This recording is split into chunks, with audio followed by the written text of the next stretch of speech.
Olympic hero Kurt Angle, and you're listening to the We Are Wrestling podcast. Yo, listen, this is the best wrestler alive, Platinum Max, and you're listening to the We Are Wrestling podcast. Hey everybody, Eric Bischoff here, and you are listening to We Are Wrestling podcast. Hello everyone, this is Nunzio, former WWE Cruiserweight Champion, and you're watching We Are Wrestling podcast. We Are Wrestling podcast. Check them out, man. Stay tuned, listen to the podcast. Best one, Donnie might teach you a thing or two.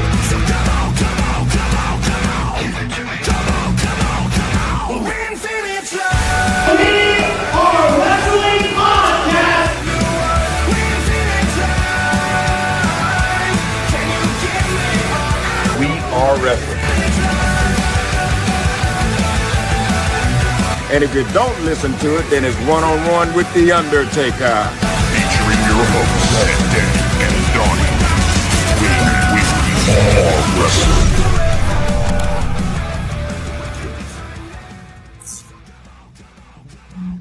What is up? We are Wrestling Maniacs out there worldwide. I'm the host with the most, Mr. We Are Wrestling himself, the best one, Donnie, here with...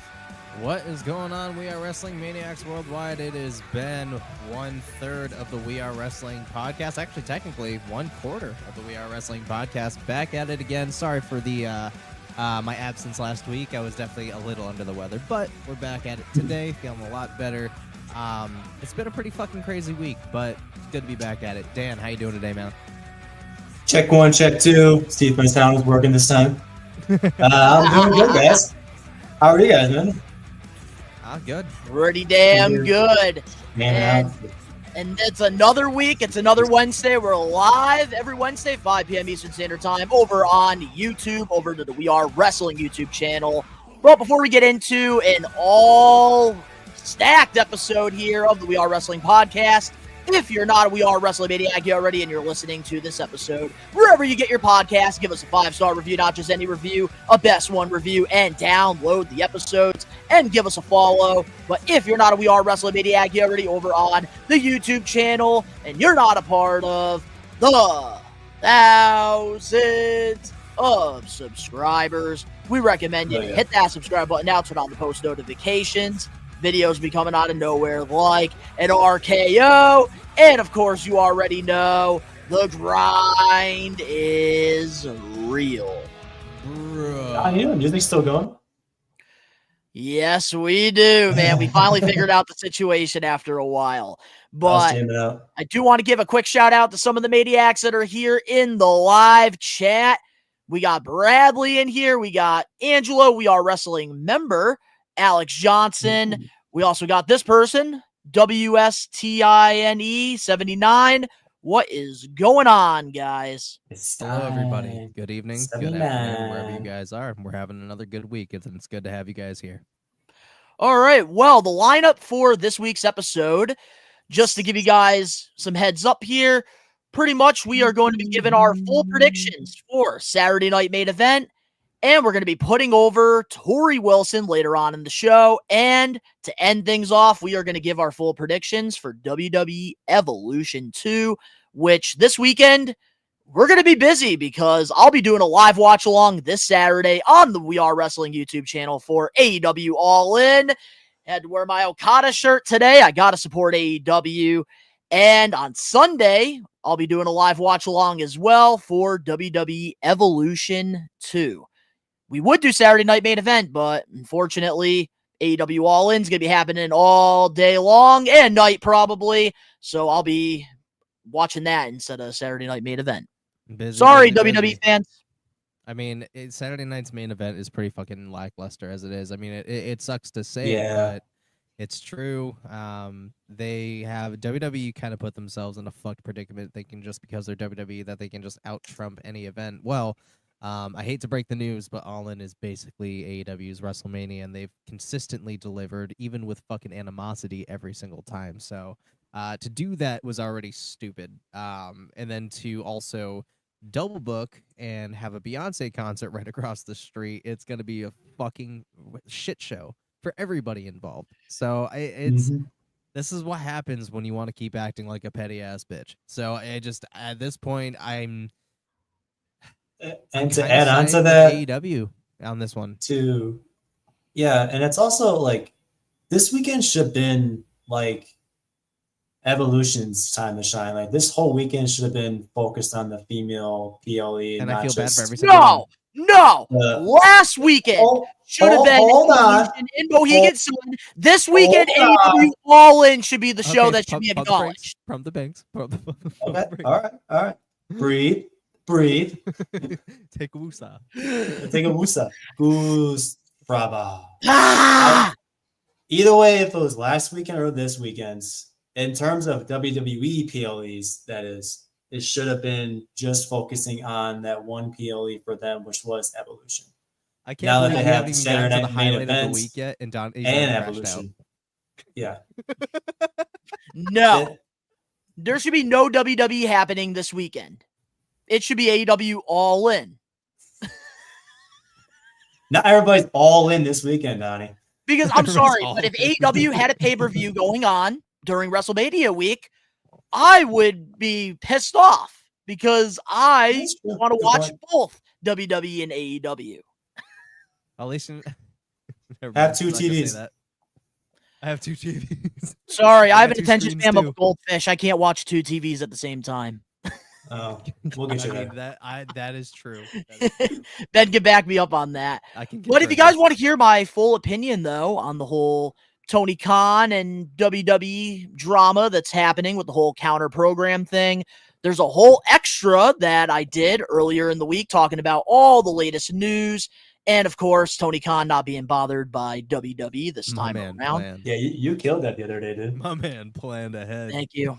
I did. And we figured with like predictions and stuff, like to keep the show rolling, we haven't done extras in forever. So I figured, you know what, let me just get the news all covered earlier in the week. And let's dedicate the show to both Saturday Night Main Event and Evolution. So Something don't worry, WWE to the should AEW focus on. fans, tomorrow I will be doing my predictions for AEW All In another Focusing extra. on your own shit. That is exactly what people should be doing. Yeah. That's Yeah. right. I'm so proud of TK. I am so proud of him. Same. Like for Except once- about him lying about Mercedes not having creative control. That's the only thing. But I'll let it slide because he actually handled the WWE question very well. So Does I'll she let it actually slide. have creative control? Yeah. Who knows at this point? One Bitch, yes, person she says does. she does, another says she doesn't. She probably does. Tony Yeah. fucking Khan got on his hands and knees and begged. Okay, there's no denying that. Rage can confirm. All right. Well, I do want to ask you guys how was your 4th of July weekend? I spent it sick. And that's why I wasn't here last And Oh, week. that's taking care of right. an asshole cat. Mine That's was what I good. did. I just Oh, and moved did my some house around barbecuing while I was sick because of my asshole cat. and watched the fireworks and dealt with a Made some skinny fireworks. skitty-ass dogs. Yeah, because my dog is super afraid of fireworks, so I was taking care Oh, of my it all dog night. too, dude. But surprisingly, my dog Charlie did pretty good this year, even though he was having a big anxiety attack during it. Oh, she was shaking. I couldn't like control her. She was all schizophrenic more than usual. So it was Dogs have crazy. But schizophrenia? it was good. Yeah, No, so no, I normally, She's all like scattered, like boom, boom, boom, like Oh, ADHD, gotcha. like Gotcha, bro. like a fly. I call her my little schizophrenic marshmallow. so normally on like the 4th of July weekend, I don't really do a lot of content stuff, and usually I kick back, hang out with a lot of friends. But this weekend, or over the weekend, I actually decided to pretty much get my whole studio reorganized, all cleaned up, doing some house renovating, and man, I got a lot done. So I'm really proud of myself, and my Just sound, because you said and that, and my I'm coming sound home is with even milk. better too. You do sound like a lot better. Oh yeah, because now we're not using USB because I was going through No, my walk-in closet and I have this big like storage like locker, and I used to make music back in the day, and Nice. I have an audio interface, and pretty much it's been sitting in there for years. So I said, you know what? Let me see if this will work for my computer because I've been having so much issues trying to like have like XLR. And you could ask Ben. Yeah. This has been probably like my 4th or 5th time trying this, and finally my sound is actually working. So basically, what he's implying, long story short, is now you can get Donnie's crash outs in HD. In better sound quality. Yeah, so you can hear every single So I scream won't in his buff. fucking voice. I won't be buffering. But every week we do this thing called the We Are Wrestling Power of the Poll. If you guys want to be a part of this, all you have to do is go to the We Are Wrestling YouTube channel, go to our community tab. We give you guys 1 week to vote. And with Slammiversary right around the corner, and we haven't really done any TNA Power of the Polls, I wanted to ask the Maniacs, who is their favorite faction in TNA wrestling history? And here are the results.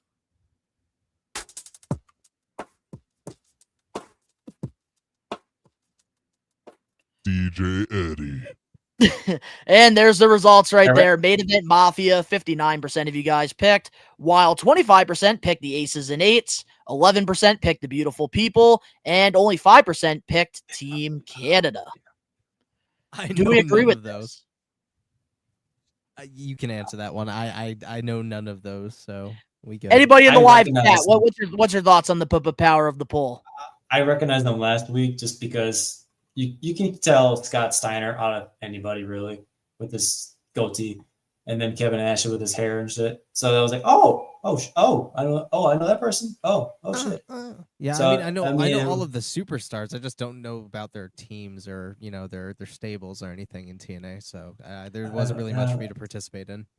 Well, I'll give you a quick little education here, 101. This will be super quick, I promise. Bro, what the fuck happened to D'Lo Brown's head? Did he pull a big E?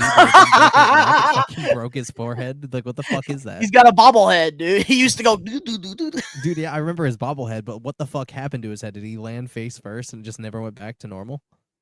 It was a part of the initiation. He had to get his ass beat to join the Aces and Eights. It's pretty much a motorcycle like group, pretty much TNA's version of Bullet Club at the time. And then Main Event Mafia, all former world heavyweight champions, all coming together. Team Canada, a bunch of Canadians, clearly. Wow. And then we also have the Beautiful People, which are beautiful people. But I will say this. I actually do agree with the Maniacs on this one. Being a TNA viewer, I think Main Event Mafia, greatest faction to ever be formed in TNA. Like, look, you got Hall of Famers in there. You got Kurt Angle. You got the Stinger. You got Kevin Nash. You got Booker T. And, of course, you got Scott Steiner. I think all 5 of them are. Yep, they're all Hall of Famers. Yep. That's what makes it special. Yeah, dude. But I wish that there was more. I don't know. I just wish there was more love for the Beautiful People because I thought it was a great faction for its time, too. Yeah, it was. But nothing beats Main Event Mafia, so I do have to agree with the Maniacs on this one for once. But, God, guys, Bobby if you Roode want was to. thick. Oh, yeah, Bobby Roode, he was a thick boy. And then Eric Young, he was afraid of pyros during this time. Wow. Oh, yeah, that is him. Yeah.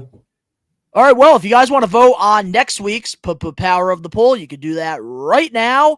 And we're pretty much asking you guys, if there was a heel Ruthless Aggression tag team that you would bring back to the current WWE tag team division, who would it be? And I wanted to pick 4 of the most random heel tag teams. You get to pick between the Basham Brothers. You get to pick between Deuce and Domino, the Heartthrobs, or these guys that were with Simon Dean. I don't even know their tag name. Bro, that is fucked up considering you didn't even put the dicks on there. I am ashamed. I thought that was Scotty Too Hotty at first. They're beating up the dicks. Well, if you guys want to go vote on that, you could do that right now. And before we get into our highlight of the week, last week, I told you guys that we were going to have the chair video ready for this week's episode with Rage being here. And we have it ready here. So, are you guys ready to see Ben's chair shots? To the back. Yes. He got 2 of them. Thanks to you guys reaching our donation goal of $100. Here we go. Roll. You guys could reach the goal. Whoop. We're bot. There we go. Don't try this at home. Don't try this at home. Everybody. So as you guys know, for donation super chat purposes, we do pretty dumb stuff here. You know, the whole do not try things at home. We do that just for you in celebration of this channel and what we're trying to create here, and to, you know, obviously monetize that moving forward. But we reached the next donation, and that means we have the next thing we have to do. And what that was I am taking 2 chair shots to the back. And Donnie is very excited to get that receipt in from the kendo stick. So we're just gonna get right into it. I love me a good receipt. All them old school ruthless aggression guys we grew up watching. Ooh, they love giving receipts. Oh yeah. So how many chair shots we going? 2? Yep, same thing you do. Alrighty. Oh my god. All right, I'm gonna be like one of those wrestlers, like hyping it up, like. All right, let me just make sure here, because unlike you, I have a heart, so we're gonna make sure we safely do this. So we're gonna. It's usually in wrestling 101 to you guys here. I just like amp, because you're shaking a little bit. Yeah. But you never hit the person with this here. So we did practice. It's gonna go right here. And then whoever donated, we are going to sign the chair, and we're going to add your guys' name to it. All right, here we go. All right. Oh, Nate, you're going to like my second line. There without this part. Okay. Rollins turns on the shield. No, he didn't hit me that hard. All right, here we go. Okay, now I can feel it in my butthole again. I didn't hit you at the top, though, right? No, you didn't. Okay, just want to make sure.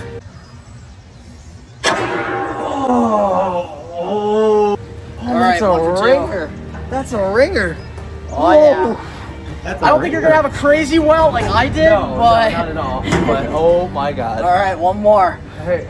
Ooh, All right. That's a ringer. Oh god. There's always a plan B. Oh, that was a... Now that's stiff right there, Angela. Yeah. Woo! Flat across the back. Wait, hold on a minute. I just want to right. Oh wait, I messed up. Oh, well. All right, let's see if there's an aftermath here. Someone's got a screenshot that me sitting with him getting hurt. A little bit of red. It's not bad though. Not much. It's really not bad. You're good, man. You're good. Oh goodness. So on the We Are Wrestling podcast, we like to do donations, and the next one, if you guys could reach the goal, 150. See this pool right here. Up on top of this shed. I don't know about this. I might actually if you're die. Expecting superhuman shit. You're I looking am in the getting wrong place. mankind thrown into this pool if we reach the next goal. His reaction in the background. Whoa! There. Whoa. It's like the hell in the cell, man. I might die. Power of the pool. Yeah, so the next goal for the month of July, if we reach 150, I'm going to get thrown off the top of the roof into the pool. And I fucking hate heights, so let's not get that goal. He said tsunami into the pool. Tsunami. Angela's got it. That looked like a shoot. Well, I'm glad that you guys actually do approve the chair shots. So that's a good thing. Nah, hold up. So if you're going to be going off, instead of throwing you in, we should be giving Danny a tsunami in the pool. Like, he should lay there and you have to tsunami his ass. Oh, Dan, you like that idea, Dan? Well, I'll fly you fucking here, and we'll do that. Let's talk about that, Dan. He Let's meant talk Danny about Huggins. I mean, Danny I'm Huggins. doing the developmental stage. I can't do this stuff anymore right now. Development. Nah, Yeah, man, I'm you gotta in take a bump. development. This bump will be what fucking. I've been willing to solidifies take a you. bump. Oh, wait, you're talking about that you're in development. Well, Dan, I got a little surprise for you now. This is a perfect segue. Oh, you're not scared anymore? Because, and this is not my decision here, this is Rage's, so you can thank him for this. Yeah. You have earned your stripes, Dan. You've been part of 5 episodes consistently, so thank you for that. And you're doing a great job here on the We Are Wrestling podcast. And they finally finished it. Here is Oh my god. your brand new 1 of 1 We Are Wrestling statue. There it is, Dan. There it is. Yeah, boy. Got You the made statue. it. You made it. W's in the chat for Dan Eddy. Yep. You got a statue, homie. Oh my god. Thank you guys. I appreciate it. 5 episodes already. I told him Wow. to leave the dinghy in, but he refused. So Yeah, Time flies, man. We YouTube's had getting very fun. strict with their demonetization, so we did have to cover that, yeah, unfortunately. no wieners on YouTube. Oh man. And no more AI videos getting monetized. Mm. And look at that. W's in the chat for Dan. Let's go. Hey, thanks, guys. Hey, I appreciate that. I appreciate you guys just having me on in the first place. It's been an honor so far, and I've been having fun this whole time. So yeah, It was a thank you. very easy decision. If you're ever wondering, it was very easy, and I think you're the only person I brought up. So Oh, really? immediately. So yeah, no, it was a Appreciate very it, man. easy, very. We easy love you, decision. Dan Eddy. All jokes aside, man, you've been absolutely killing it here. We do appreciate your work. No So you problem, do man. deserve Thank you. that statue. Which means Yep. you will have a chance at the championship, even though if you do win, we're not mailing it to you. You'll just have a Fuck. You still gotta imaginary come- title. You still got to come to Fanatics Fest, though. We'll even let you hold If the I title for the if I weekend. win the belt, I will make sure to go to Fanatics Fest so you can personally hand me the belt. We'll make Oh, a that would vlog be out a, of that it. would be that'd be a great part of the vlog. Oh, that'd be lovely. Right in the middle of the Fanatics. No, it Fest, wouldn't be right in front lovely. of the That's my fucking- championship. I'm gonna be like the Good. longest reigning champion ever. Like I'm gonna hold that title for the next like 20 Watch years. me whoop his ass in this prediction video. Like, watch me whoop his ass out of nowhere. Like, watch me just be like, yeah. I watch me predict every match and get every single one right. I'd be like, dude, now you can fucking get on your knees and hand deliver it to me and tell me I'm the greatest champion you've ever seen. Acknowledge me. Don't get the yips now, Donnie. Don't get the yips. Acknowledge me. Acknowledge me. All right. Well, with that being said, now let's get into our highlight of the week. What's got to be your highlight this week in the wrestling world? We'll start off with you, Rage. My highlight in the wrestling world was honestly What? Huh? What happened? I think he froze. I thought my headphones were going again. No, look at him. Oh, he loved that mic. He looks like he's sucking the fucker.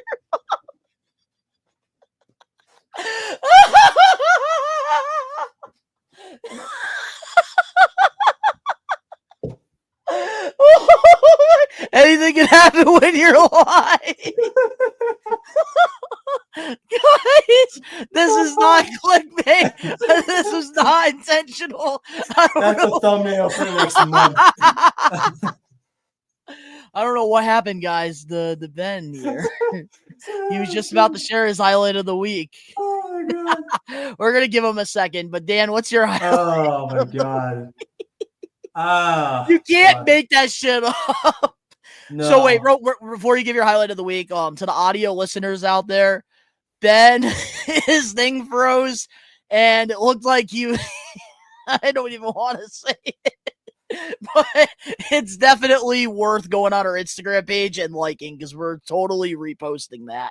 If anybody is listening and wants to do a podcast in the future, just know that technical difficulties can happen. Last week was my headphones, and now this week is Rage. And guys, this is why I'm the host with the most, all right? Because I never make mistakes.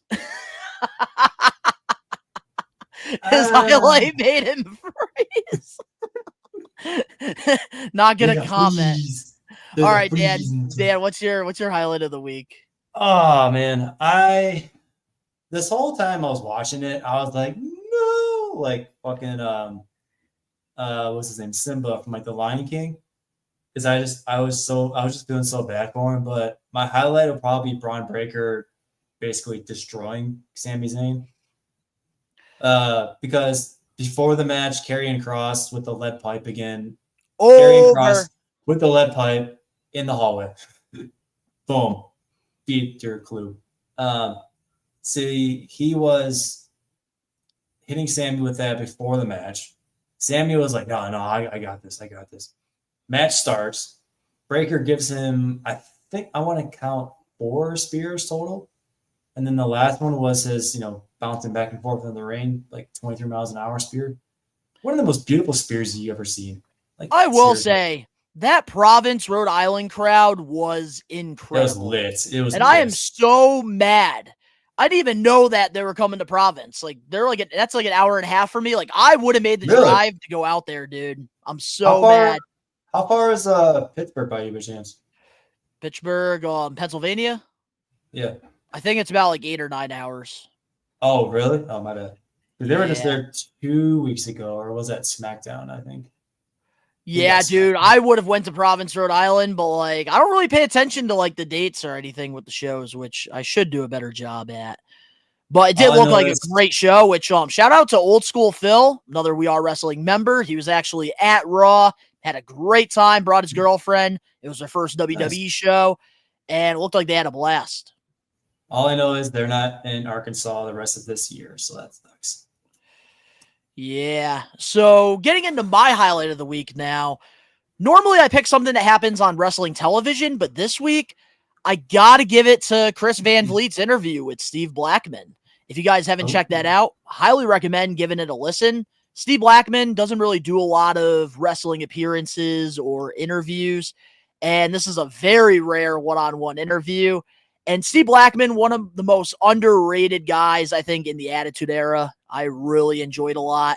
So getting to hear like some of his stories and like just how humbled he is, I thought that it was just incredible. Like I loved the whole Steve Blackman interview with Chris Van Vliet. And I think it's a must listen for anybody that enjoyed watching wrestling in the Attitude Era. Definitely. But we do got a couple. Oh yeah, by the way, Rage will be back, guys. Right now, he just messaged me saying his power went out. So he's restarting his computer, restarting everything. And he will be back here shortly. But let's read some of the highlight of the weeks that you guys have here. We have Alex Johnson. My highlight of the week are getting my Caitlin Clark jersey in the 2025 Women's NBA All-Star Draft. Hell yeah. It's a good jersey. Hell yeah. I love that. And speaking of Rage, did I miss he's anything? Back. Perfect time. No, you did not. We just shared our highlight of the week. So, what's your highlight of the week? Too? No, it was just you. No, it was just you, man. Just me? It looked like you were sucking the microphone off. We got a perfect picture. Yeah, you're enjoying that mic a little too much. There we go. Yeah. We know you didn't have enough time before the show. Oh, you're perfect. Yeah, you're here. You're good. Oh, okay. I was just like, you're good, man. You're good. Okay. You're good. So I just wanted to say that my highlight of the week was I forgot. Never mind. Sorry. Everything went off. Everything went off. Like all my lights, like fucking my Wi-Fi went out. So it just took me a second. I was literally about to all I know is, Ben, I'm gonna send you that screenshot after the show and you're gonna get a kick out of it. Dude, you're literally like this when it paused. It was like to the microphone. Dude. I was sucking a robot. I'm not even gonna attempt it. Oh yeah. Nice. Oh yeah. Oh man. What was you guys' highlight of the week since I missed it? Just a quick summary. A quick summary. Mine was the what did I just say? Mine was the it was the Spears Braun Breaker gave to Sammy. Yeah. And then my highlight of the week was Steve Blackman's interview with Chris Van Vliet. Oh, okay. I remember what mine was. It actually had to do with Braun Breaker, and it was actually when Seth was about to drop some fucking heat, and then fucking Braun took the mic out of nowhere and just dropped some hateful shit. And in the background, you see Seth pissed off at first, and then like as time went on, you could just see him just go, "Well, damn, okay." He just like went from pissed off to impressed, and that was just phenomenal writing. So that was my highlight. So, all right, I think we got some pretty good ones. And we'll just read a couple more before we do go into our Saturday night main event predictions. We got Angelo. My highlight is seeing Penta wrestle Seth in the main event, which was a great match. Definitely agree. It was. And then my highlight of the week is Randy versus Cena at Backlash. That was a little while ago. I don't think that counts as a highlight of the week. Maybe a highlight of the year, but yeah. So now with that being said, let's get into our Saturday night main event predictions. And we do this new thing here when it comes to predictions, and we have a beautiful We Are Wrestling Championship that is in my possession that I will be defending against Dan Eddy and Rage in a triple threat match. Whoever has the most predictions correct wins. And here is what we are competing for.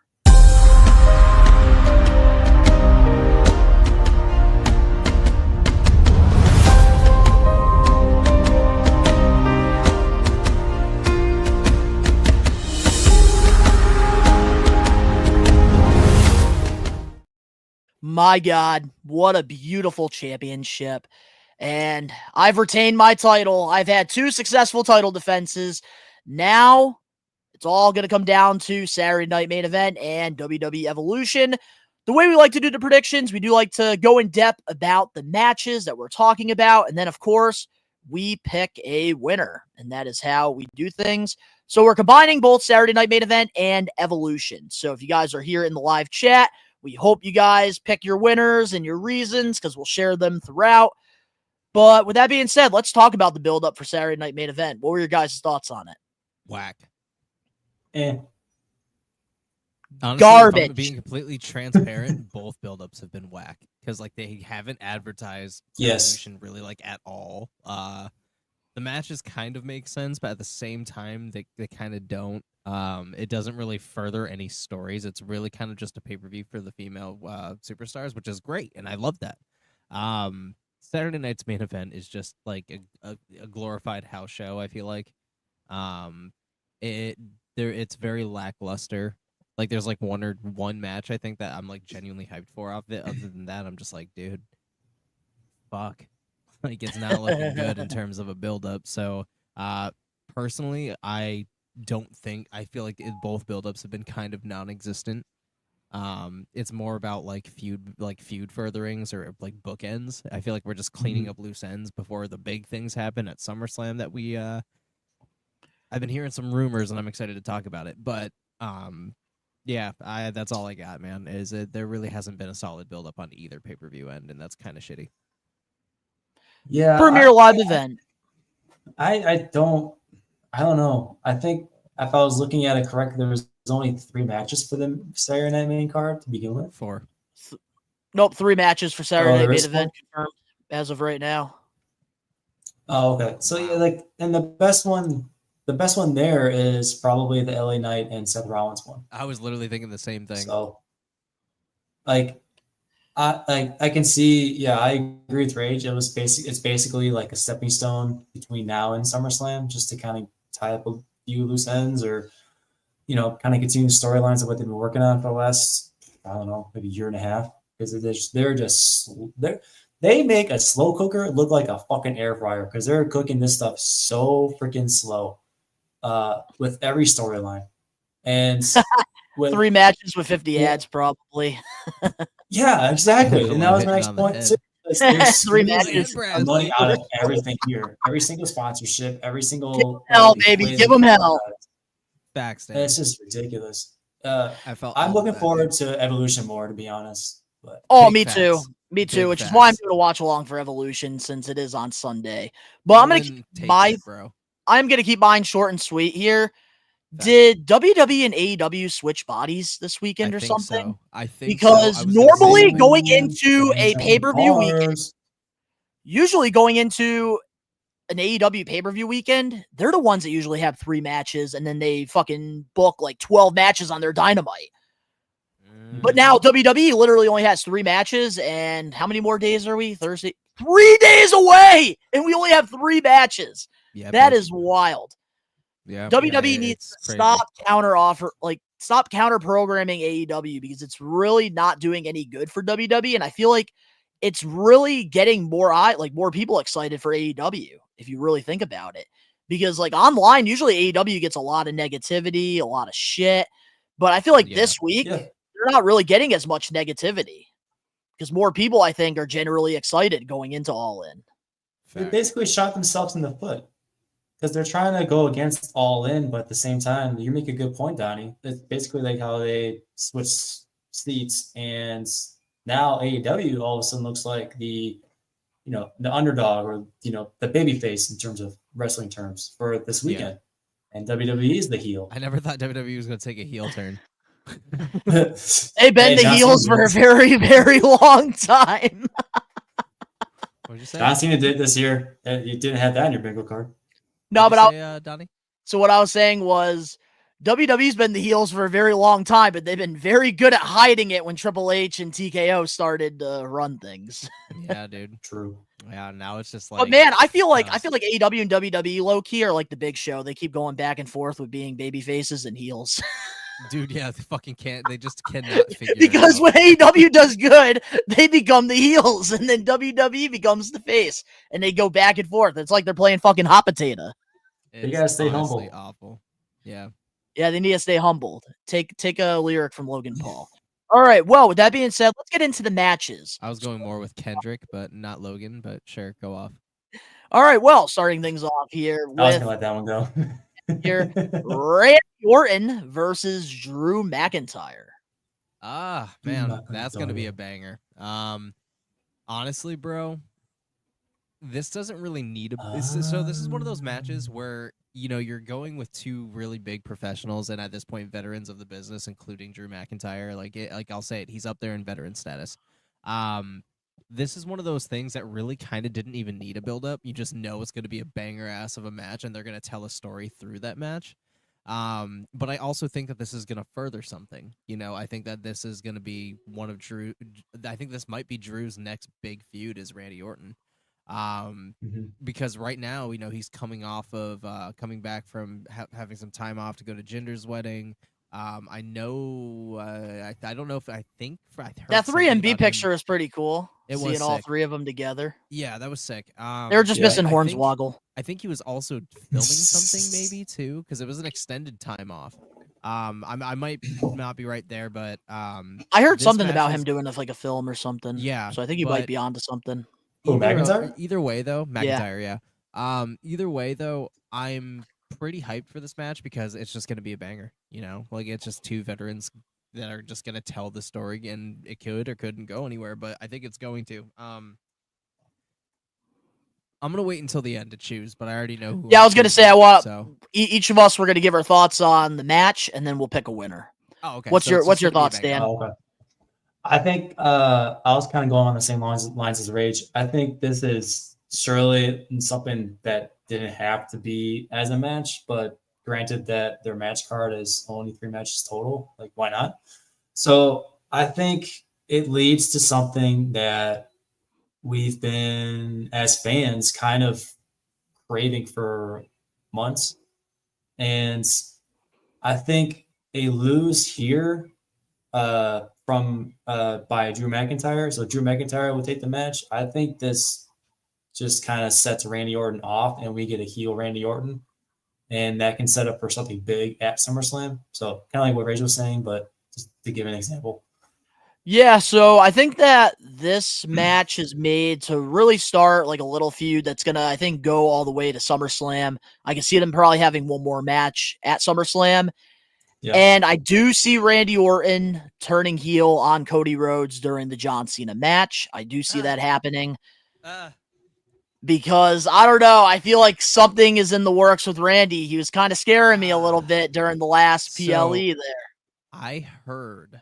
I'm gonna give it all right. So this is what I heard, because now that you bring that up, I need to bring this up. I heard that there is a double turn coming, and it's gonna result in Cody Rhodes becoming the WWE champion, and he's gonna be a heel. I think that Cena's gonna turn face again, and Cody's gonna turn heel. Yep. That's what I heard. Especially with what Cody's been dropping subliminally on social media, all that shit. It just That's Triple H. But he also confirmed that the end of his fucking face run was coming very soon, and I think Triple H SummerSlam is all behind this. I think SummerSlam. Leave it to is Donnie a to be the very- first person I to think shut down SummerSlam Zach, is a very immediately. good place Yep. to pull the trigger. I think it's a Nope. good place to pull the trigger. Triple H is a mastermind. He's trying to fuck with the IWC. That's why he's having Cody say all this shit. And he's on his Twitter personally writing stuff because Cody's so busy doing a new podcast, coming back to wrestling. Yeah, he's not the one tweeting. It's Triple H. Triple H is playing That's a good around. podcast. It's not a Don't be talking shit about his podcast. podcast is great, but that's not what he was gone for. He was gone filming Street Fighter. I know. I'm excited about that. True. Also, yeah, Drew But he has a McIntyre lot was of in a movie potential. last year. Drew McIntyre, I looked it up. He was doing a movie. It was called, I just had it, The Killer's Game. It's got Dave Bautista in it too. But you never know what's going to happen. I do see Randy turning heel, though, at SummerSlam. But I do think that this match between Drew and Randy is going to be a fun one. There's not really a lot of build to it, but I think something will happen in this match to pretty much further the storyline. And that's why I'm going to go with Drew McIntyre on this one. Same. That was my choice. Same. Drew McIntyre. They're not gonna have him Yep. come back and lose immediately. Nah, dude. They're gonna put him in for a monster push. Yeah, Yep. So Drew I think McIntyre. Drew McIntyre's got this. Same. All right. Well, moving on now to our next match here on the card. We have LA Knight. Yeah. Versus Seth freaking Rollins. Why are we gonna book this guy just to fucking lose, bro? It's so. This is one of those predictable things, you know. Like I don't see any cavalry coming to help LA Knight, and if there is, I'm fucking surprised because I haven't seen him build any alliances. Like Homeboy is just tunnel visioned on Seth Rollins, so it's just I don't know, man. Like unless we got Sammy coming to the rescue. Unless we got Penta coming to the rescue. Yeah, I was gonna say Penta and Sammy will probably come to the rescue to kind of even the numbers. Okay, never mind. I was just thinking about it. Jey Uso too. No. I think. Ooh, yeah. I forgot. Yeah. Okay, so. All right, it's gonna be a fucking banger. It's gonna be full of stress. 180. But at the same time, I'm still kind of locked in on. I'm still kind of locked in on where I think I'm going with it. But what's you guys' thoughts? I was kind of going the same way. At first read, I gotta agree because this seemed like this match was, really predictable. Seth Rollins has been getting so much heat, getting pushed for months, getting this faction started. And then LA Knight is just be like here and there, boom, boom, popping out in and out, be like beating up Seth Rollins. Oh wait, Dan, real quick. I'm sorry for interrupting. Real quick, I did. Oh yeah, Sami Zayn is injured. I think that's why they had Braun Breaker take him out with all the spears, because I did see some reports about Sami actually being hurt. Oh shit, that's probably why it's all wrapped up. Okay. Yeah, so pretty much Sami and Jay got taken out on Monday, but Penta's still good, and Punk and maybe Roman. Maybe even Jay too, but he did take 2 tsunamis. Yeah, I think Jay's getting written off too, from what I heard. Yeah. So that'd be interesting. I just can't see. Would I be surprised if LA Knight won? Yes. Do I want LA Knight to win? Yes. But I don't know. I think it's just Seth's time. Like he has control of what to do. He has Braun Breaker and Bronson Reed and Paul Heyman, who can just call in a favor. Who knows if I'm sure they're not going to waste a surprise here, but if anything, Roman Reigns might show up, but I doubt it. They need something like Roman to show up. Yeah. With this lackluster card. Maybe Jimmy Uso or something. I don't know. Or CM Punk I thought Jimmy was win. doing stuff. I thought Jimmy and he was helping Fatu out with the whole bloodline thing. Or the MF, the new group that they're calling themselves. I can see CM Punk coming out and helping LA Knight win in terms of like screwing over Seth Rollins, because like how Seth's been doing to him these last couple of years now. So with that being said, I'm gonna have to go with Seth Rollins. My personal opinion wants LA Knight to win, but I'll have to go with Seth. Well, what are you going with, Rage? See, this is where it's hard because it went from predictable to I don't know. Because I got LA Knight. That's who I got. Which I'm kind of afraid of picking him, but I don't know. I don't think the feud's over at Saturday Night Main Event between the two. So that's why I'm kind of thinking LA Knight's going to steal this one. And then maybe Seth beats him again, and then they have like a rubber match at SummerSlam. I'm going to go with LA Knight. Okay, so you and I are going LA Knight, and Dan the Man's going with Seth. I'm sorry, LA Knight. I'm sorry. All right, well, moving on now to our main event match, because just in case for the listeners out there, as we're doing this episode of the We Are Wrestling podcast live every Wednesday, 5 p.m. Eastern Standard Time on YouTube, just want to let you guys know that as of right now, there's only been 3 matches confirmed for Saturday Night Main Event.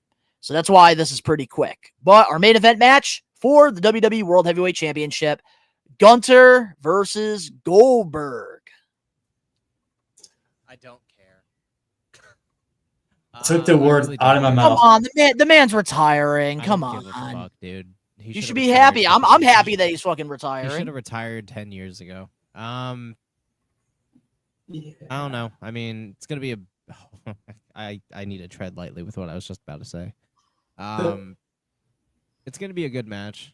You know, I'm only saying good because I'm not gonna oversell it. We all know Gunther's gonna be the fucking star of this match. It's gonna carry fucking Goldberg on his shoulders, probably quite literally. Yeah, Goldberg was gassed after one punch to Gunther. Did you see him after Monday? He was sweating getting out of his car. Yep.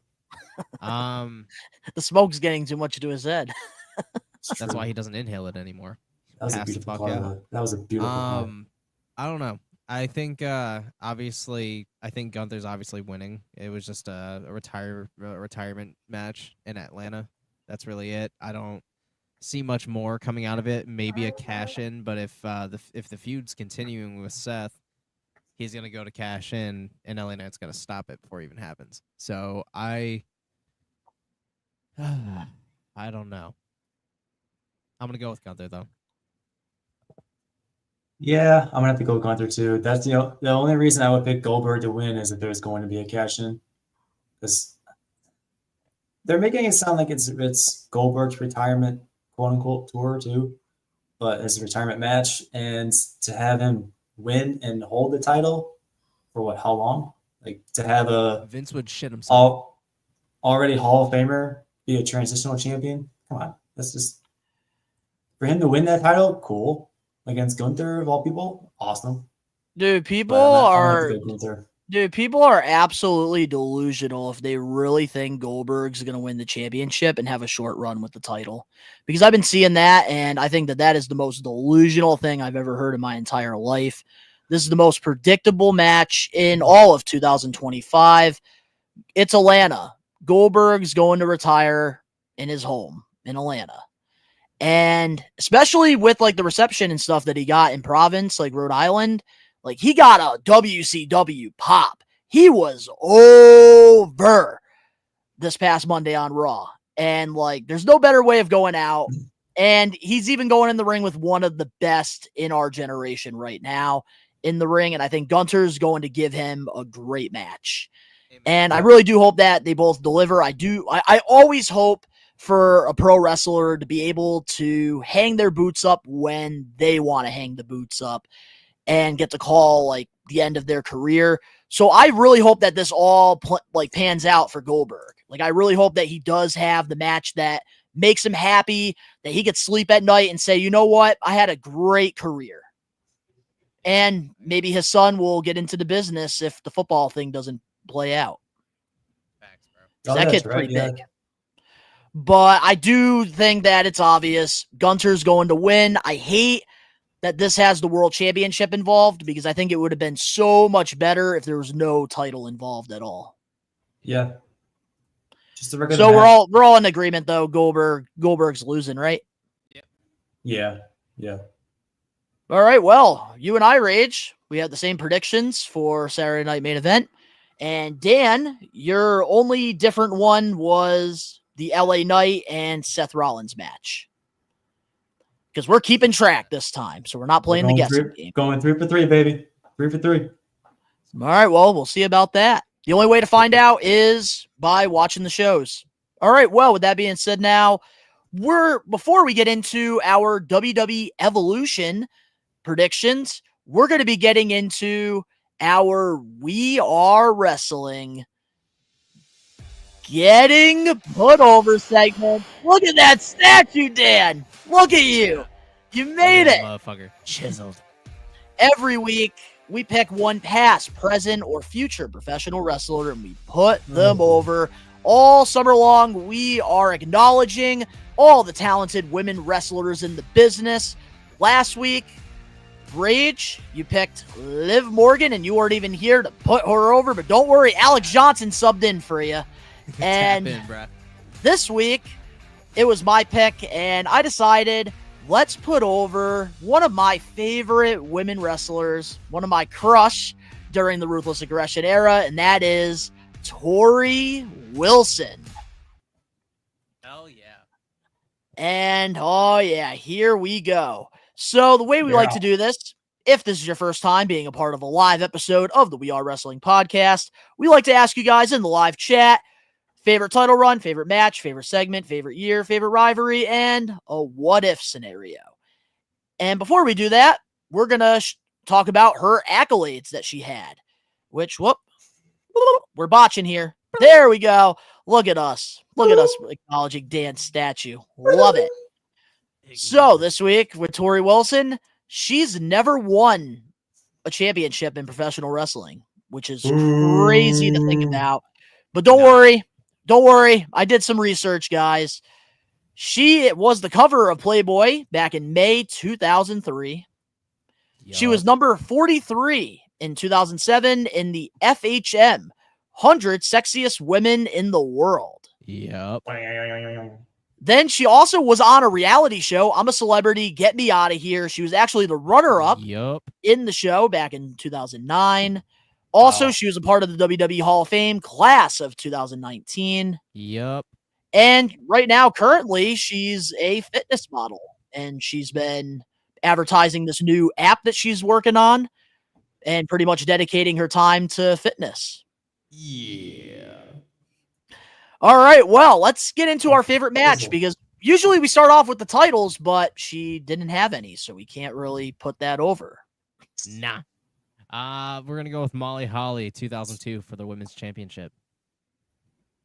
This is back when fucking wrestling felt like gold. Like, it didn't even have to be a pay-per-view for it to feel special.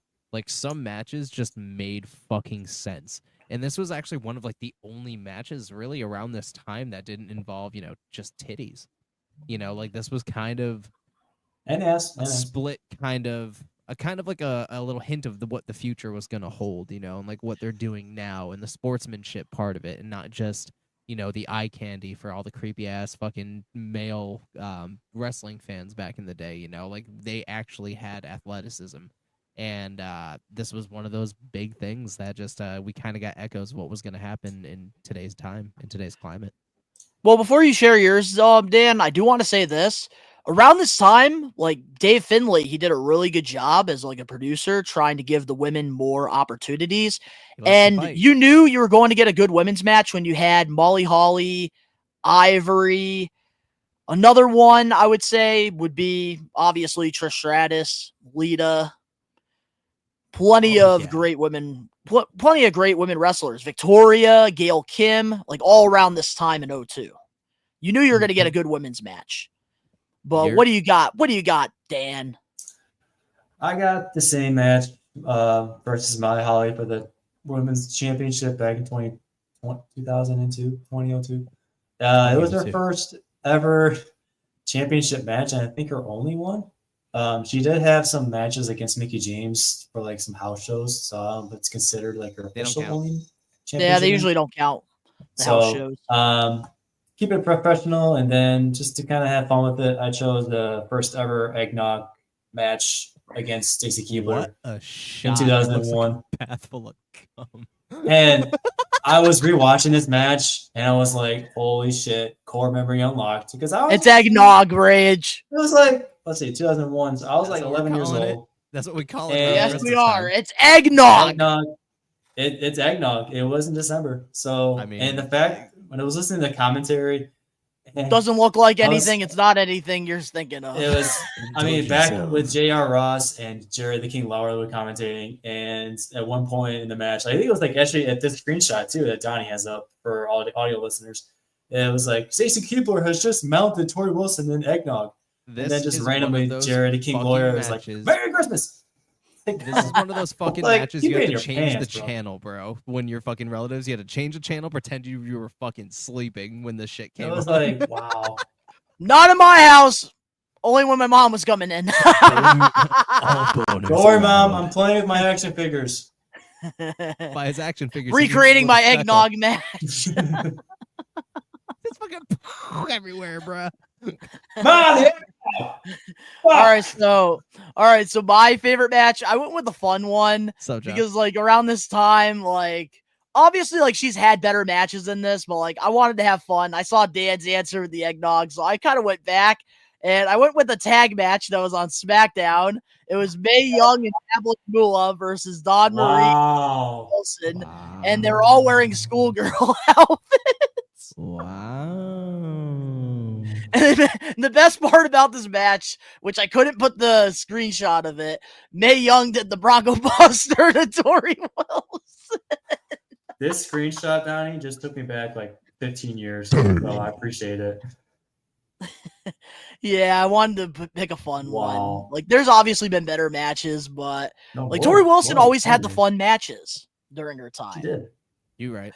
But a couple answers we do have from some maniacs. We got Twitch, Big Mac, 818, Tori Wilson versus Dawn, which they had millions of matches. Definitely Yeah. hard to choose Yeah. from. And hey, what's going on, Josh Toy Show? Hope you're doing good, man. Glad to see you here. What's up, Josh? All right, getting into our favorite segment of Tori Wilson's. What do you got? I honestly chose the hospital segment with Maven when he got his shit broken. When he got his leg broken again. And then they fucking slammed his shit. You He weren't started expecting the screaming. banana screenshot. Huh. I love the banana screenshot because that was every boy's dream back in the day. So you got the best screenshot you could have gotten. Oh my god. Oh. But that was honestly one of the best segments, and she just got like probably the most prime seat for actual agony. So yeah. And the funny thing is, Maven was talking about this on his YouTube channel. Bitch, I know. Like, he had the biggest crush on Tori Wilson as well. And when he found out that he had to work with her, like, he was nervous as hell. Oh yeah, dude. And probably trying not to fucking did blame him. everything in his power. He probably duct tape his shit to his fucking legs for I was that. gonna say that Cass was Hey fine at guys, the end of Maven here. Hey guys, divorcee here. What do you got, this. Dan? Oh my god. That leg cast is probably not the only thing that was stiff that day. My favorite segment was the Tori Wilson Maven versus could Dawn never. Marie Pilgrim Fashion Show in 2000, My guy. 2002. It was Fuck you, monetization. You ruined it for all of us. Rights to censor.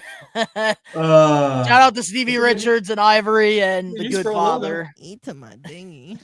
I chose this because it was kind of, I don't know, it was entertaining. Now I'm in my spooky season mood because I want all this fall shit to come out. It's July at night. Like, come on, give me the pumpkins, give me the coffee, croissant, all that shit. So, and turkey. But I chose this because it was funny how they were using a storyline with Dawn Marie and Tori Wilson's dad, Al, like being lovers, and then Tori Wilson would be like the stepdaughter to Dawn Marie. It was like the pinnacle Such a good of storyline. wrestling drama. It was kind of chaotic but entertaining. And honestly, the cool thing about that was like during this time. Also, I mean, you know, bikini fashion. No, show. but like during this time too, it was cool. With women wrestlers, you never got long-term storylines, and with Tori and Dawn, like you actually got a long-term storyline, Yeah, which fam. is kind of cool. Yeah. Which we'll get into in just a moment. But my favorite segment had to be the hotel with her and Tori going at it in that brawl in the hotel room. I thought that was great. Great shit. Great stuff. Also, honorable mention too. Also, honorable mention, Al's funeral. That was also a good one too. When Dawn slapped. I almost put Tori that in the one. face. Yeah, I almost put that one. The funeral brawl. My favorite segment is when Big Show chasing Tori. I remember that one. Oh, this is great. Moving on to our favorite year. 2019, when she got inducted to the Hall of Fame. Because that genuinely felt important. So, I mean, regardless of what the career looked like, she was a very, very big part of the Ruthless Aggression era, and that really shaped a lot of our childhood. So, and she also was somebody that did everything that was asked of her. So, you know, like she was kind of like, I guess, somebody that you would consider was a very gimmick match superstar. Wasn't really, you know, for like the big things, which is okay, but it's kind of shitty. More looking like back the at it. moments. Yeah, but I'm still glad that she made it, you know, into the Hall of Fame and finally got, you know, recognized as, you know, something serious, and it was nice to see. So, yeah, I was gonna say too, like I really loved your answer. Like I had my answer already before you said this, and I want to say, like, if I were to go back, I would probably pick 2019 as well because throughout her career, like she was just known as like a model. That was it. And during the Hall of Fame in 2019, like it was kind of cool to like really get to like acknowledge like her career because she did a lot of things that like not a lot of people think about. So I really like the answer that you had. What do you got, Dan? Yeah, I was gonna say the same thing. I would have said Rach had the better answer because I had 2006, but that was just because like she had the most matches in that 1 year span. And I think she finally, I mean, it's 2006 compared to 2002, 2001, where she really came into WWE. But Yeah, this was like when this was kind of like when she was was teaming with like Tori and Candace, right? yeah, like she was getting As the like Vince's important devil. matches. And granted, the matches are so fucking short. I think the Molly Holly one was only 2 minutes, 20 seconds long, and that is a championship match. But anyway, I just picked 2006 because it was something that it was showing that she was a full on WWE superstar or WWF diva when they called them back then. But yeah, no, she was a superstar of her own. And I wanted to add to the 2019 Hall of Fame. When she got the phone call, she had absolutely no idea that she was even considered or be like one to consider probably joining the Hall of Fame because she wasn't like I guess she didn't seem like as that important person. So when she got that phone call, it really did mean something to her. I was hearing her say that in an interview one day. I think Chris Van Vliet. Because I know I did listen to a Chris Van Vliet interview and she was talking about that, like being surprised and stuff with the Hall of Fame. That might have been it. I didn't watch that one. It was some Asian dude, some interviewer. Yeah, it was just me. Kind of yeah. Those guys look like Rage. Well, my favorite year for Tori Wilson, I had to go with 2003. Like I really enjoyed this run of hers because like she had a great storyline with Dawn Marie. That's why. Hey, I was too young for a Playboy at that time. Yeah, we see the okay. Yeah, that's why. Yeah, the Dawn Marie feud was I was 6 years old. You were one honest 6-year-old. Playing Here Comes the Pain. Here comes the pain. Yeah, that's what happens when you beat your mate for fucking 425th time green. of the night. Oh my god. Green looks good. Yeah, here comes the pain, bro. But yeah, no, in 2003, like I did really enjoy the storyline with her, Dawn Marie, and her dad, Al. Then why didn't you use that as a screenshot? Getting into our favorite rivalry. Well, because it represented 2003. She was the Playboy cover in 2003. And that was why it was your favorite. You got to represent the year. Like Dan said, 2006. That's when she had the dog with her. 2019, she was in the Hall of Fame in her red dress. That's what you picked. So I have to represent the year. Nothing. She was a Playboy model. Okay? Yeah. I think I had the best answer. Getting into our favorite rivalry. I'm going to go with Tori versus Sable, Great American Bash 2004. Hell yeah. Around that time, because that was around like when Sable like officially left, right? This is her like final year with the company, like before all those I think she was like what lawsuits and stuff. I think she left like after like SummerSlam or something. Yeah, low key. I completely forgot about Sable. With Brock.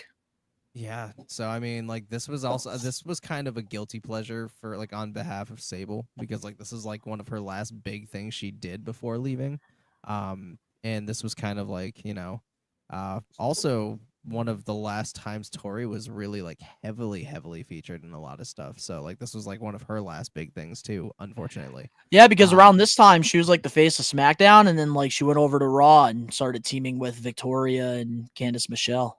Yep. So yeah, it's that was just a honorable mention, I guess. I like that. What do you got, Dan? You kind of alluded to it earlier. I picked Dawn Marie. The same video I was mentioning earlier during the interview, she was saying that there was like potential heat between the two. So it was kind of what made their matches worth a watch and like entertaining. And just how you pointed out earlier, Donnie, that she kind of had like a long storyline with Dawn Marie. And then at top of it, added with her dating Tori Wilson's dad.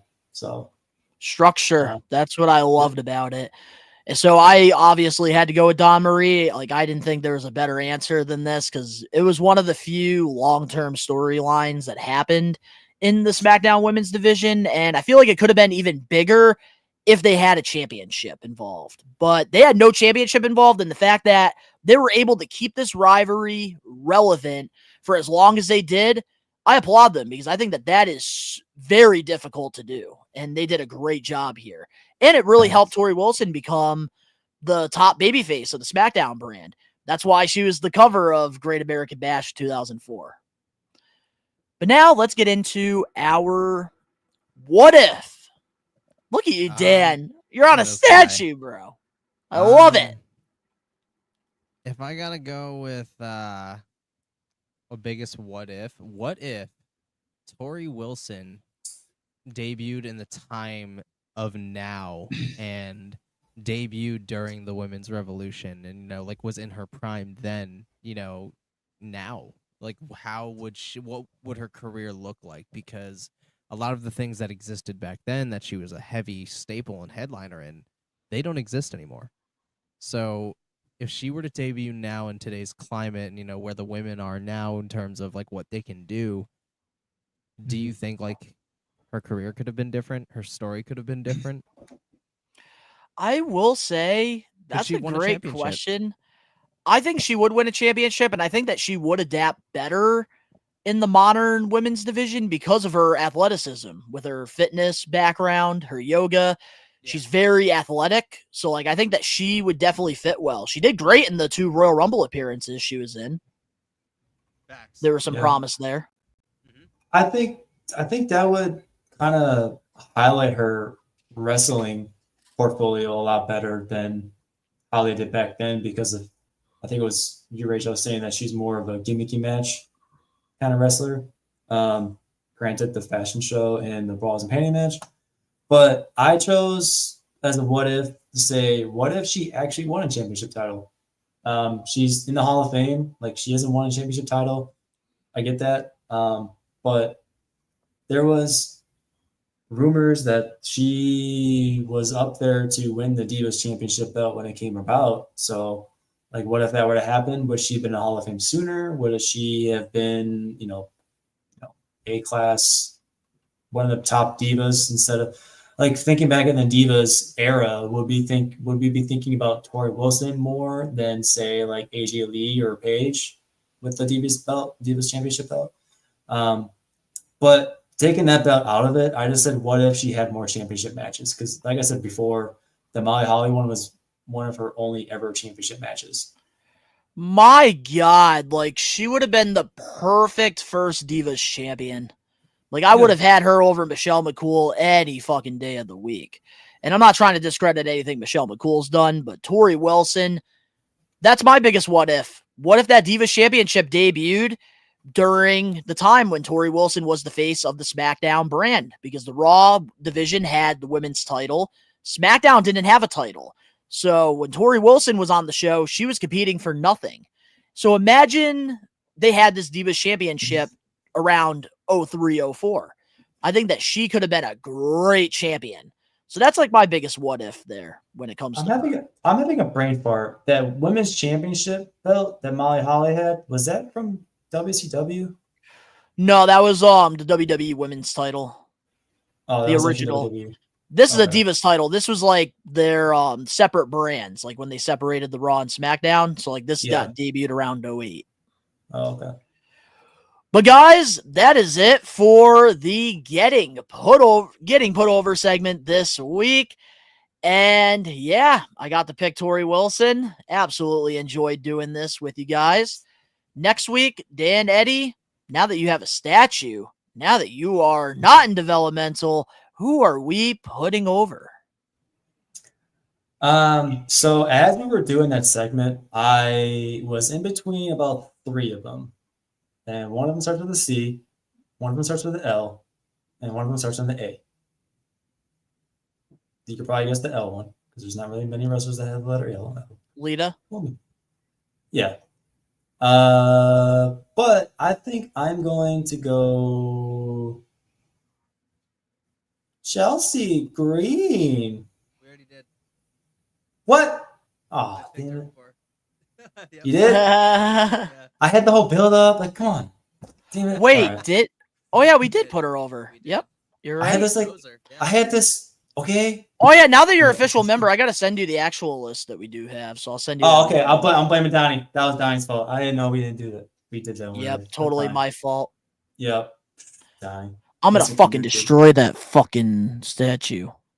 Oh, okay. I'm gonna destroy your chances of winning the belt. All right, who are we putting over? I'm going Lita.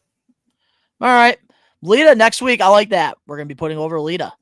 All right. Well, with that being said, guys, let's get into the WWE Evolution 2 predictions. Let's do it. Woo! And to start things off, what are our thoughts on the build-up going into Evolution 2? Non-existent. I'm gonna say better than main event, but still. Some matches excited about, others just thrown together. But I do like what Evolution is all about, which is why I kind of give them the pass. Yeah. Similar to like a Forbidden Door. Yep. Okay, so let's get this out of the way.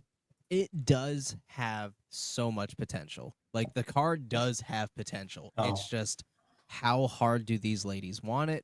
Come to work, do the work, pretend this is your fucking WrestleMania, because if you do that, you are going to fucking make this one of the best pay-per-views of the year, or PLEs of the year. Even if a lot of people don't see it right away, I could see this being a high-rising grower, right after the fact. So, still come to work. It has so much potential. Every single fucking match looks like it has potential. So, I'm excited to dive into it. Which, by the way, we will be doing a live watch along for WWE Evolution 2 this upcoming Sunday. So if you are looking for somebody to watch this PLE with, we will be live. Same with AEW All In on Saturday afternoon. All right, well, with that being said, let's get into the first match, which is the WWE Evolution Battle Royal, and the winner will get a shot at the Women's World Championship at Clash in Paris. I do actually have a couple names that are confirmed in this match. Obviously, we're recording this. I don't know the exact number, but we are recording this on Wednesday around 5 p.m. Eastern Standard Time. These are the only names that have been confirmed as of right now. I'm sure more names will be confirmed on Friday Night SmackDown, but here is who we got. So, starting things off, we got Nikki Bella, who confirmed this past Monday on Raw. Stephanie Valkyrie, she confirmed. And then on NXT, we got a bunch of NXT people. Jada Parker, Lola Vice, Kehlani Jordan, Lash Legend, Izzy Dam, and Tatum Paxley. Izzy Dam? So as of right now, those are the names that are 100% confirmed. I'm sure Bianca will probably get added in there. I'm sure a couple other people will. So I don't know what to think, because this one's kind of unpredictable right now because we don't have a full roster of people, and a lot of these people don't really have a main storyline going on right now. That is true. So if I could be really, if I can just guess right now, because if the winner hasn't been announced. Oh, wait, real quick. I'm sorry. Angelo has a couple names also confirmed. Okay. Ivy Nile, Julia, and Candice LeRae, and Zelina Vega as well. Okay. None of those are winning. I'm probably leaning towards Stephanie Valkyrie. In terms of who I think is going to win this. I feel like not only in terms of popularity, I feel like it just makes the most sense out of anybody right now. Because she's obviously destined for great things. We've all seen it. We all know it. And WWE is very apt to harness what seems to be a very high-rising thing, especially when it comes to the women. So I'm gonna honestly, I'm gonna go with Stephanie on this one. I like that answer. What about you, Dan? Don, you can start your prediction because I gotta figure out who was in the match again. There's so many names to keep track of. Well, while you do that, I will share my thoughts on this. Absolutely. Stephanie could definitely be a winner, but I do want to change it up a little bit, take a chance. That's why I'm the champ. And I think Bianca Belair is going to get announced this Friday on SmackDown. So I'm going to imagine Imagine she doesn't get announced for this, and my prediction is totally fucked. I'm going to go Bianca Belair because I think that she's going to go against the champion. Yep, I'm going to go Bianca. Could you imagine if Bianca did win and then fucking during the championship match, Bianca wins it and then fucking Naomi cashes in on her? That'd be fucked. That'd be fucked. Yeah, because also, too, like Bianca, maybe they make it Bianca versus Jade versus like Tiffany or something. I don't know. Or they could have Bianca beat Tiffany at Clash in Paris, and then you get Bianca versus Jade, and then the winner of that goes, and then Naomi cashes in on Jade, or Naomi, or Bianca. All right, we don't got a fantasy book. Okay. All right, so I was letting Dan get some time. Yep, I'm gonna go Bianca. Bianca. I'm gonna go Stephanie Becky. Thank you. Because I was looking at the list, and a lot of them are, I guess, still mid card, but NXT level. So like Lil Device, Lash Legend, they're doing great things. Julia is already the United States champion, so she's not going to win the Battle Royale. Natalia hasn't done shit for 10 years. Maxine Dupree, Lil Device, Lash Legend. So maybe Jada Parker, Miss Parker. But other than that, ooh, Nikki's also a sleeper too in that match. I'm gonna stick with my guns. I'm gonna go Bianca, even though it probably will be a Raw person, and I totally like fucked this up. I hope I don't lose my title. All right, well, you guys got Stephanie, and I got Bianca. Yeah. Moving on to our next match here on the card. It is for the NXT Women's World Championship. We have JC Jane defending her title against Jordynne Grace. And by the way, hold on a minute. By the way, the winner of this match will be defending the NXT World Championship against the TNA Knockouts champion, Masha Slamovich, in a champion versus champion match at Slammiversary. That automatically just kind of confirmed my suspicions. Okay, so yeah, fucking Jordynne Grace is winning this. If you're out of your fucking mind, if you think that they're just gonna squash that opportunity, yeah, nah, dude. Yeah, Jordynne Grace is winning this shit, dude. Not only does that logistically make sense, but it also physically makes sense. So yeah, dude, no. There's no need to talk about this shit. No, I'm going Jordynne Grace. I refuse to vote against her. And her and Masha have history, obviously, and so does that title. So imagine her being a dual champion of both to represent both brands, dude. Yeah, fuck. Yeah, I'm going with Jordynne Grace. All right, what do you got, Dan? What you got? What he said. What he said. Yeah. Well, I'm gonna go. I'm going opposite here because I think JC Jane is going to win. I don't see Jordynne Grace doing a TNA match after just leaving the promotion. And I think they're going to want to go at face versus heel match. And I think that's why we're going to get JC Jane and Masha, because JC's been doing some stuff with TNA lately. So I'm going to go JC. Guy. He's lost his fucking marbles. Freaking contrarian over here. Lost his fucking marbles. Yeah, so I don't know. Jordynne Grace, that's what I kind of see as well, Angelo. Like, they might put her on the main roster instead. And that's what I think is going to happen. After SummerSlam, Jordynne Grace is coming up to the main roster. But, and also, too, remind you, they've been kind of teasing Blake. They've been teasing Mariah. I'm not even going to call her fucking Blake Monroe. She hasn't earned that name. Mariah May versus, I could see her versus JC Jane for the championship. And being the one to take the belt. Why would she get a championship title match when she's been in NXT for like 3 weeks? Yeah, they've been kind of building it up. I don't know. It's typical WWE. Someone leaves AEW, they come to WWE, they get a championship in NXT. Ethan Page got it quick. Ricky Saints got it quick, and I think she's going to get it quick. Either way, JC Jane's losing. Well, moving on now to our next match here on the card for WWE Evolution, which we will be doing a live watch along for this Sunday night. For the Women's World Championship, Io Sky versus Rhea Ripley. So, listen, I love Io like the next person. But I think she's going to drop it because you can only go so far with Io, not only in terms of, her favorite thing to say lately is that she's the Women's World Champion. There's only so much you can go there in terms of storyline because there is such a roadblock. Rhea carried it for a long time. She's obviously capable. And she's obviously a marquee name. So until there is somebody of that stature to take it from her and have it make sense, I think it's safe to just put it back. You know, Rhea's just the it factor right now. You know, she's just, if we're gonna be honest, like she's the face in terms of the women's division in WWE right now. Like she really is. So I don't want her getting, you know, the John Cena Charlotte Flair treatment.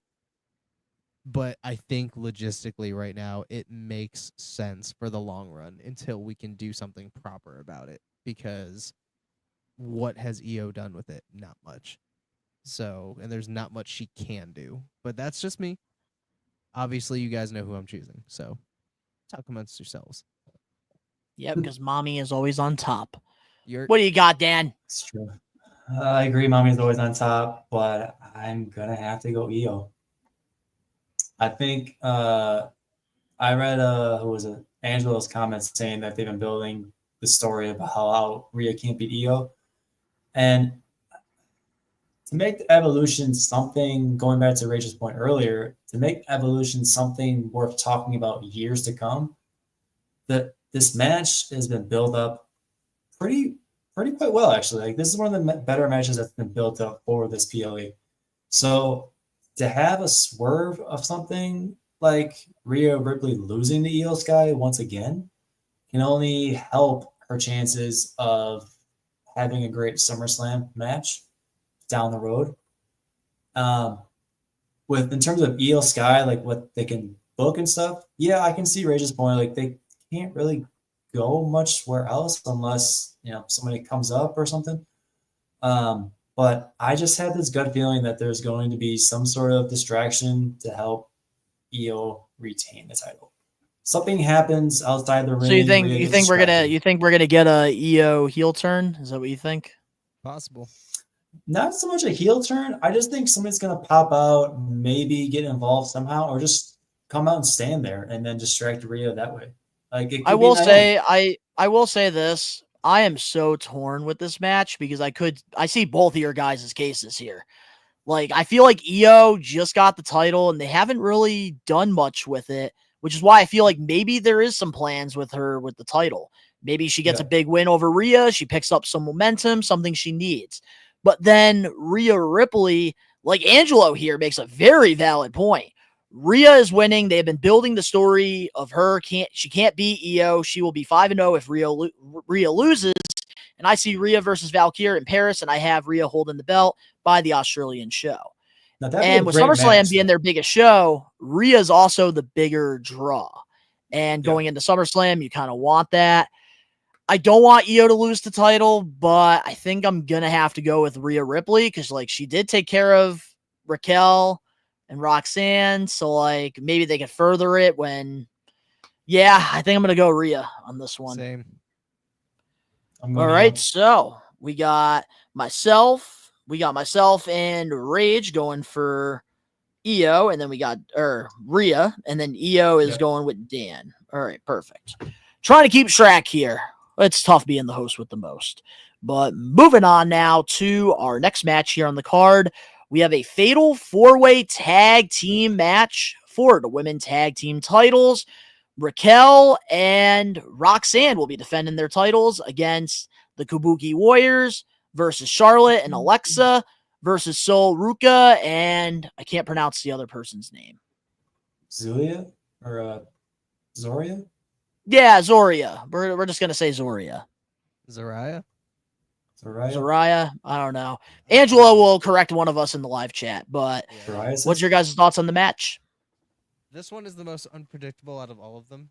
But if I'm being honest, if I can just cut clean to the chase, it's probably going to be fucking Alexa and fucking Charlotte.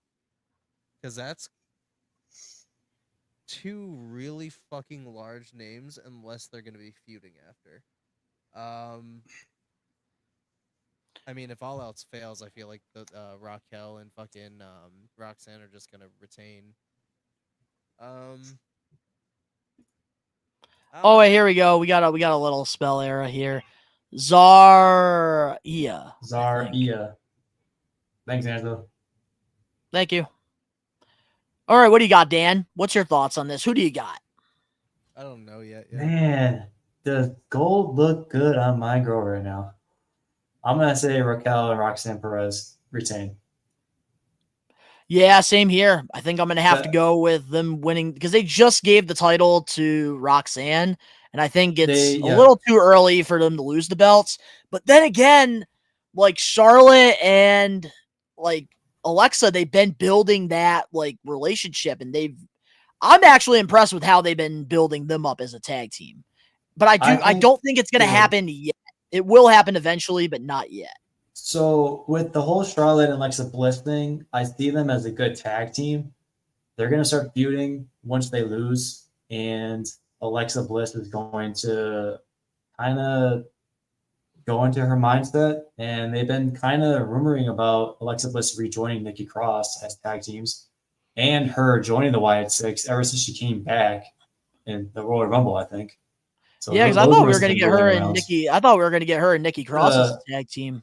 The Kabuki Warriors have just returned, so to give them the gotta give it time. I think it'd be too soon. Yeah, and with the NXT Championship or the tag team, I don't even know who they are, so I'm not even gonna pick them. I love Soruka, but with all due respect to them, and I'm sure they're great wrestlers. I just haven't watched much NXT to explain my theory. So me either, because they always like to fucking put on PLEs at the same time as AEW pay-per-views.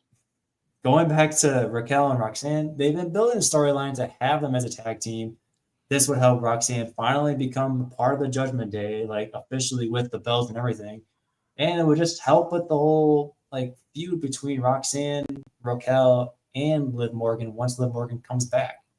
So it's just another, check the mark off the checklist, All right, well. Ben's got Charlotte and Alexa. You and I, we both got. I didn't. Oh, you haven't. Okay. I didn't choose yet. I said I wasn't sure. My heart wants to say Charlotte and Alexa, but go with your heart, Rich. I'm gonna go. Nah, dude. I'm gonna go with Raquel and fucking Roxanne retaining, just because I don't think they're gonna give somebody a title just to have them take it away from her immediately. So. I'm gonna go with that. Yep, I like that Ben's not taking chances here. He really wants that championship today. I like it. It's gonna make the victory even more sweeter. Right. But moving on now to our next match on the card, one that I'm actually excited about. No holds barred match between Jade Cargill versus Naomi. I'm gonna you speak first, go Rich. With Naomi. Just because they're really building Naomi up for something pretty fucking crazy, I think. I don't think this feud's over, obviously. Like, I know that it's not over. Far from over. I think this might be one of the best matches that Jade Cargill is going to be attached to. But it's also going to be one of the most dangerous that Naomi's ever going to have to go through. Yeah. So, even though Jade Cargill has improved, but Naomi's doing a lot of carrying this year. Yeah, bro. She's been improving. Jade Cargill has. I'm going with Naomi. I just think it makes sense story wise. I think Naomi needs to. I mean, Jade Cargill needs to still kind of shape up around the ring, get less green. But yeah, I think this is just going to be story for the ring, and Naomi's going to take it. All right. I'm going Jade. And the reason why is she has been getting a push as of late, just coming off the Queen of the Ring. She is going to get a championship match right now, or not right now, but SummerSlam or so. And this would only help the Naomi and Jade Cargill feud even more, because it gives all the more reason to Naomi cashing in on Jade once Jade grabs the title. So I will say out of a lot of these matches on the card, you guys all know I'm not the biggest fan of Jade Cargill, but when there's an actual storyline that's getting built up to a PLE, I am invested, and they've actually put a lot of effort into this Jade Cargill and Naomi rivalry, and I've enjoyed it. Despite not being the biggest fan of Jade Cargill, I want Naomi to win because I do agree, Jade right now, she's still green. She's still got a lot of work to do. Why I would have never picked her to win the Queen of the Ring, because I think SummerSlam, she's not ready to handle all the lights and the cameras all on her. But I am going to have to go Jade Cargill as well, unfortunately, because I think Naomi's going to get her win on Cargill when she cashes in on her. And then they'll have some type of rematch at some PLE. Naomi will beat her then. I'm going to Jade will win the battle. Naomi will win the war. This will be my risk. Yeah, that's right. Naomi's going to win the war. But moving on now to our next match we have here on the card. For the WWE Women's Universal Championship, Tiffany Stratton will be defending the title against Trish Stratus. I'm not even gonna put all my thoughts in my. Let's make this one quick, please. This one, I'm just gonna. I'm not even gonna sit here and talk about it. We're gonna get right to the point, and we're gonna move the fuck on. I'm gonna go with Tiffany because this is just a feel good for Trish. That's it. Tiffany. And I'm gonna give you it all. And I'm just gonna say what's on all of her minds because I'm sure both of you two are not gonna disagree with what I'm gonna say here. The reason why Trish Stratus is going against Tiffany on this card is because WWE wanted to counter program AEW. They need a reason to sell tickets. Trish Stratus sells tickets, and that's why they're having her go against Tiffany.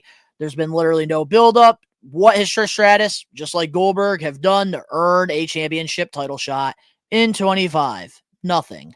So, just like you guys, one of the most easiest predictions ever. I'm going with Tiffany Stratton. Easy. All right, well, with that being said, now let's get into our main event prediction here. And honestly, this is probably going to be the best match of the night. We have a triple threat match for the WWE Women's Intercontinental Championship. Becky Lynch, Rebecca Quinn will be defending her title against Lyra Valkyria versus Bayley. Where's Aya when I need her? Facts. Let's see. I don't fucking know because I don't even know. Is Lyra a heel now? No, she's just angry. She's just emotional. Yeah, she's just emotional. There you go. Yeah, I mean, she's kind of torn between Becky and Bayley. So I don't fucking know because I'm hoping. I don't fucking know, bro. This one is the one that's unpredictable as fuck. You think so? I think it's unpredictable because I don't know who the fuck's gonna win at this point. Why do I have to be first? You know what? I'll go first. Fuck it. Okay. Well, all right. You go first, Donnie. Because I think I got the script here. I think Becky Lynch is going to escape and retain the championship. Yeah, I think that Becky's going to win. That's what I'm going with. I want Lyra Valkyria to get her belt back because she should have never lost it from the start. But with Bayley being involved, I don't know. I think Becky's going to find a way out. Bayley's going to be the one to get pinned because WWE hates her. Do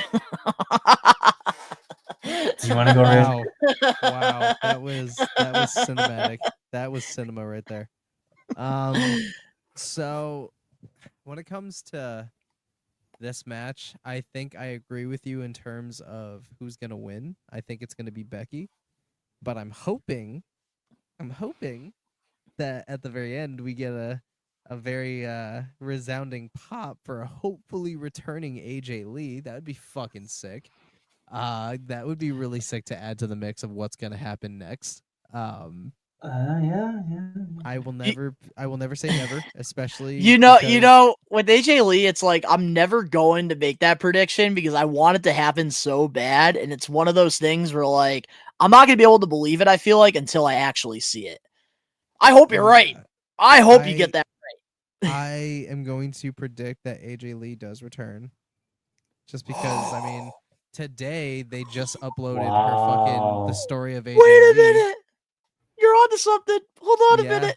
I yeah. got something, Ben. What you got? What if Becky wins and then AJ Lee comes out and then we get AJ versus Becky at SummerSlam? Yeah, Let's dude. fucking go! And Lyra and fucking Bailey can still stay feuding. That's what I'm Yes! saying. Like, Yes! they need that to fucking Yes! counteract Ah, the way to hot throw water they that put themselves fork in in this the weekend. road. Book it, Paul. Book it, Triple H. Pay Listen, AJ Lee right now. Damn. They Give her the said bag. that Let's go. CM Punk would never Let's come go. back. He is selling out arenas for WWE under their banner, doing whatever the fuck he's told. You telling me that AJ Lee can't come back, bro? You're out of your fucking mind. So, And if AJ any- Lee's got so many friends as well that are back there. She'd love to come back. It's true. I do miss me some AJ Lee. It's not gonna happen immediately, Angelo. The fuck? They're Patience. not just gonna throw it right into that shit. Patience, bro. But imagine that though, Becky wins and then we get AJ. That would be a perfect ending for Evolution too. Plus, Roxanne just started with fucking Judgment Day, dude. It's not happening. And next weekend. Roxanne, the long-term storyline with Roxanne is going to be her and Liv. Like that's what they're building Yeah. towards. Yeah, like Yeah. they're not just gonna take a segue for something that fucking big for a dream match. No. You gotta let it AJ and cook. Becky, that right there is ticket selling right there. That's a blockbuster SummerSlam match right there. So I'm I saying, kind of bro. don't want to do predictions for that match if that does happen because I can't choose. Yeah. But yeah, official. man. Becky retains. Hopeful AJ Lee return. And we hope AJ returns. Not 100% confirmed. That's but my we hope it official- happens. That's my official drop. Oh, Angelo is cooking. She is from New Jersey. She will have her last match at SummerSlam. AJ is from New Jersey. Oh, we'll have to wait and find out. And they just they uploaded the fucking Rise of AJ Lee on YouTube this morning. So Oh crap, she is. I'm Yeah, Union City. not wrong, am I? Dude, I hope it happens. No, Am I losing my mind? cooking. Yeah. So well, That could that's my save official- WWE from this horrendous weekend. And that is my mic drop. I love that. All right, what do you got, Dan? First he sucks it and then he drops it. I am going to. I really don't want Becky to retain. Like quite honestly, because I don't know. I hate seeing her with the belt for some reason. I don't know. It's like move over for some new talent, I guess. But I don't know. The idea that you're cooking up Rage is good. I think AJ Lee still returns to maybe like help her like lose the title, and then either Lyra or Bailey can pick up the win and have the title. Because honestly, with that big of a match, you don't need a belt, like a championship match for that. Same thing with Goldberg and Gunther. Like they didn't need a championship belt for that, and that's still going to be a moneymaker match to watch. With AJ Lee coming back, and then maybe Lyra retaining her belt or not retaining. Well, yeah, kind of retaining because she never lost it. Bailey has been like one of the go-to people for whoever they want to get pushed, for WWE creative. So I don't know. It can go either way. That's why it's triple threat, honestly. But honestly, my choice is whoever gets it without Becky retaining it. To be quite honest. So who do you got then? Who's your final answer? You got to pick one, Dan. Fuck. Who did you pick? Me and Ben both picked Becky. Oh yeah. You want to go Lyra or Bailey here. Damn. I'm gonna go Bailey. All right, you're going with Bailey. All right. So our final answer, you got Bailey, Ben and I, we got Becky. Man, I can't even tell you guys all the mathematics here, the Steiner math, with how all the, because we all have different answers throughout. So honestly, anybody can get this championship. Whoever has the most predictions correct by the end of WWE Evolution will be the champion. And anything else, guys, before we close off this week's episode? Nana. I'm good. Have a good week, guys. All right. Well, a couple things before we close off. Starting things off, if you guys haven't checked out the latest news this week, I did a whole extra earlier in the week talking about some of the wrestling news that has happened over the past weekend. And if you guys know, Dan Eddy, he finally got his freaking statue. Beautiful. And Blitzkrieg's going to be having a new show, and we'll be sponsoring the Charles Mason versus Zachary Wentz match. He is looking to get back at Charles Mason for what he did to his woman, Priscilla Kelly. We'll be having that match uploaded to the channel. But guys, I hope you enjoyed this week's episode of the We Are Wrestling podcast. If you did, smash that like button now. If you're not a We Are Wrestling Maniac already and you're listening to this episode, wherever you get your podcast, give us a 5-star review, not just any review, a best one review, and download the episodes. Go follow us as well over on Facebook, X, Instagram. We're posting wrestling news over there. We're posting shorts, reels, and we're even posting like additional things like interviews and other things that are happening in the wrestling world. So I would go follow us over on the social medias. But if you're not a We Are Wrestling Maniac, you're already over on the YouTube channel where you can catch these episodes live every Wednesday, 5 p.m. Eastern Standard Time. Recommend you guys to hit that subscribe button now. Turn on the post notifications because these extras, they're going to be coming out very, very randomly. Links down in the description box below. You can go follow myself, Dan Eddy, and Rage over on our social medias and all of our other ventures. Dan Eddy is about to start going on Twitch.